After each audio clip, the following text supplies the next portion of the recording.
I am Heidi Benjaminson, your host of Confidence Coaching, a podcast for mothers who want to know they are doing the right thing.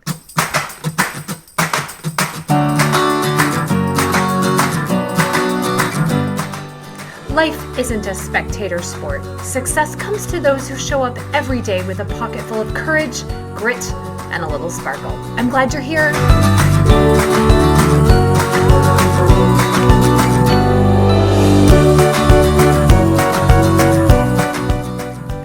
Hello. Welcome to episode 146, Trailing Invisible Thoughts. I am glad you're here. Welcome to any new listeners. Please be sure that you subscribe where you listen, rate and review in iTunes or Spotify or wherever. I really appreciate it.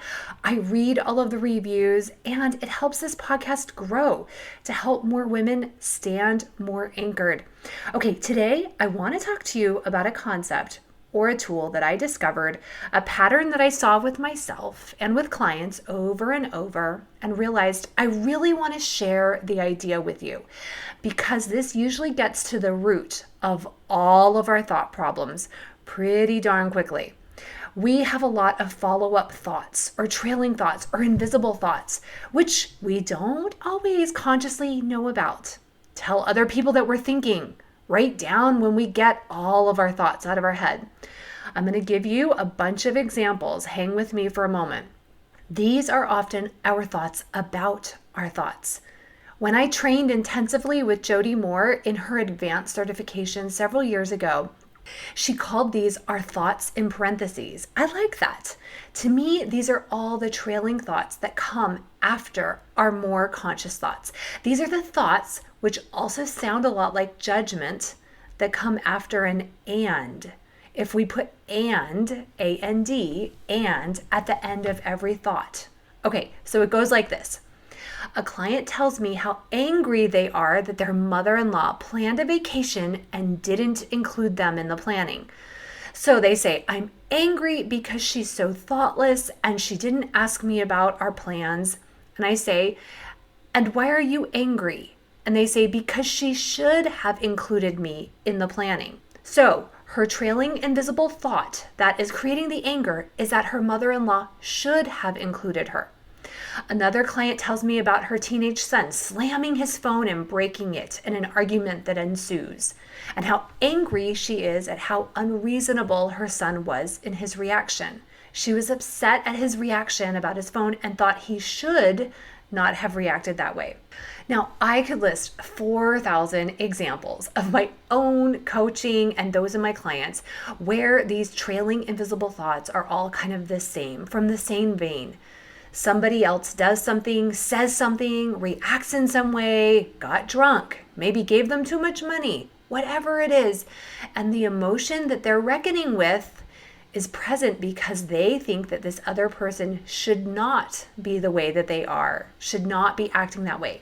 Okay, before we get to how to handle this, more trailing thought examples. A client tells me of an argument she got in with her husband about how to handle an issue with their child. She wanted a certain consequence to their daughter sneaking out and her husband wanted another. After telling me all about it and after I probed with more questions, she said, well, I am right. My way is the right way.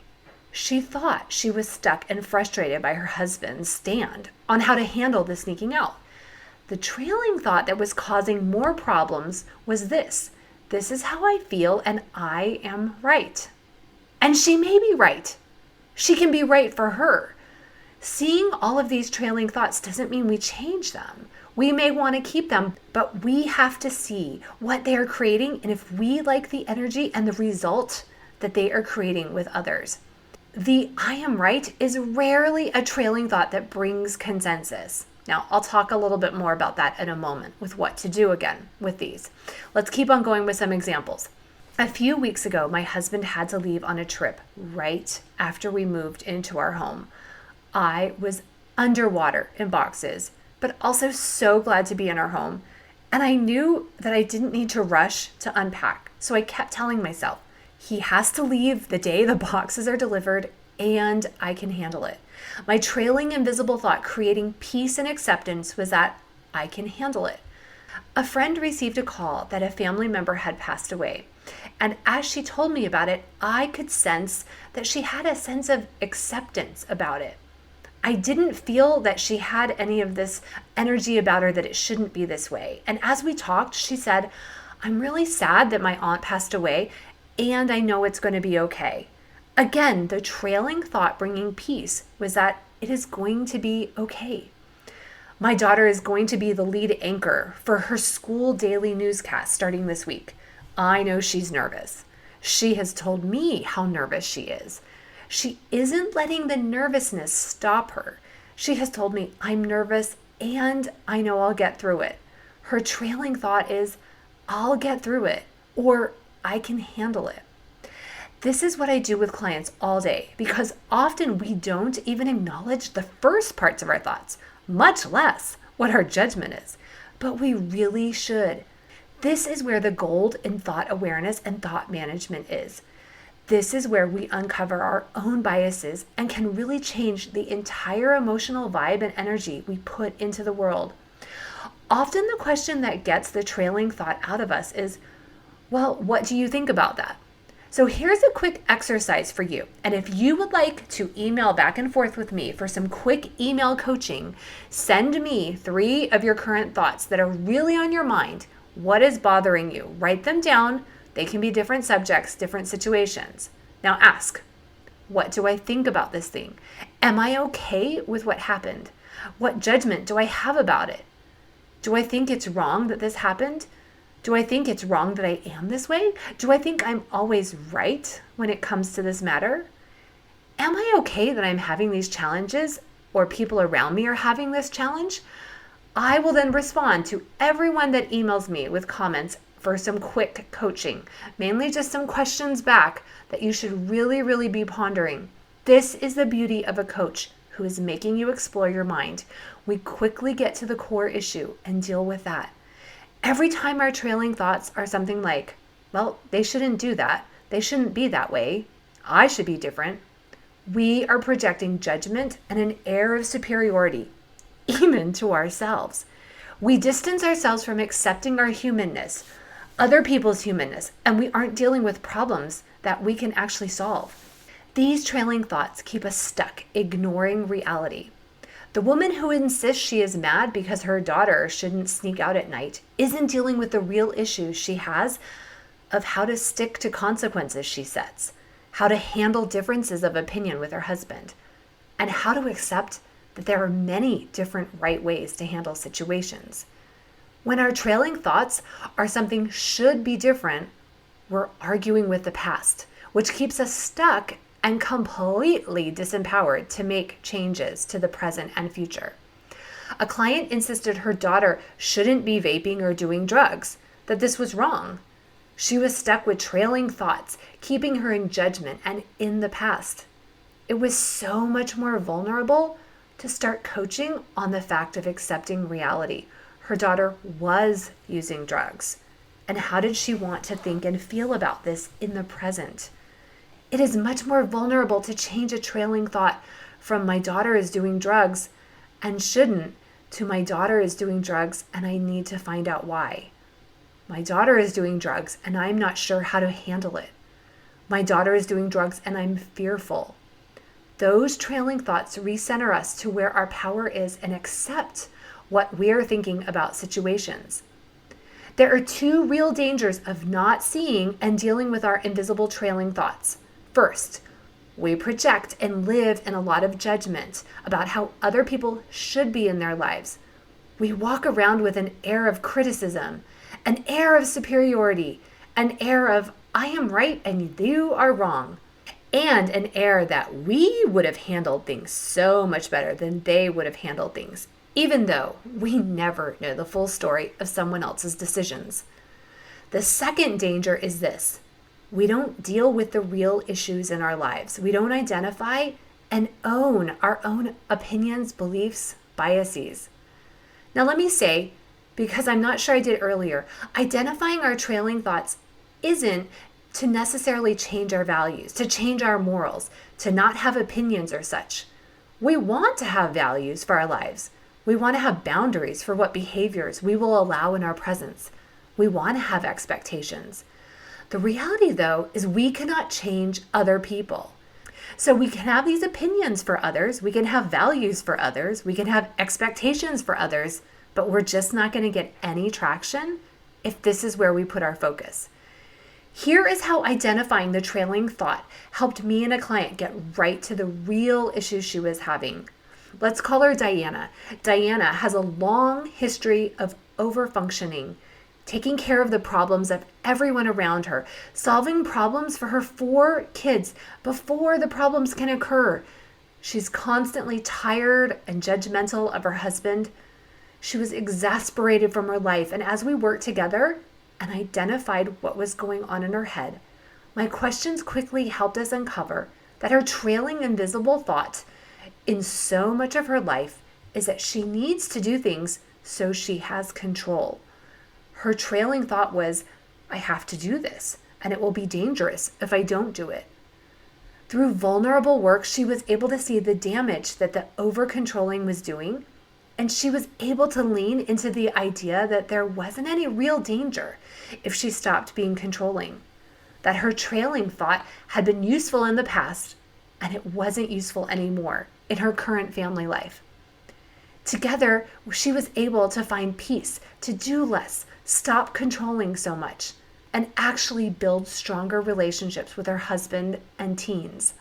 Thought work helps us see exactly where our focus is so we can pivot to ways in which we do have power. This is the power of asking questions and making yourself answer them. Questions determine the paths we walk.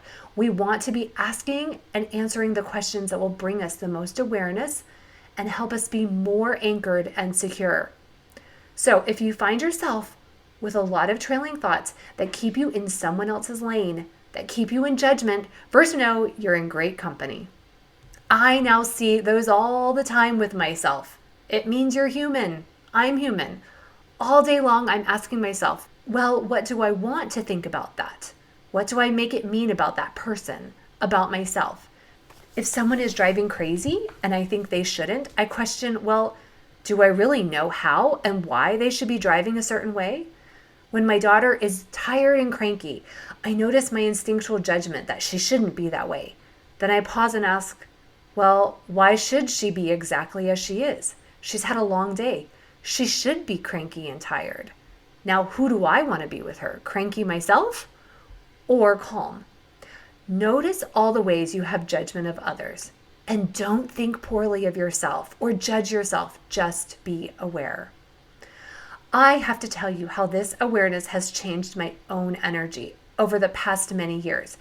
As I started working with a coach and became aware of thought work, I realized how many of my invisible trailing thoughts were this: that I was right and others were wrong, that I was better because I did things a certain way, that I was better because I made certain choices in my life. I saw all of this and I felt so icky. I allowed myself to feel the ickiness, and then I saw how it distanced me from other people, how these trailing thoughts were not who I wanted to be.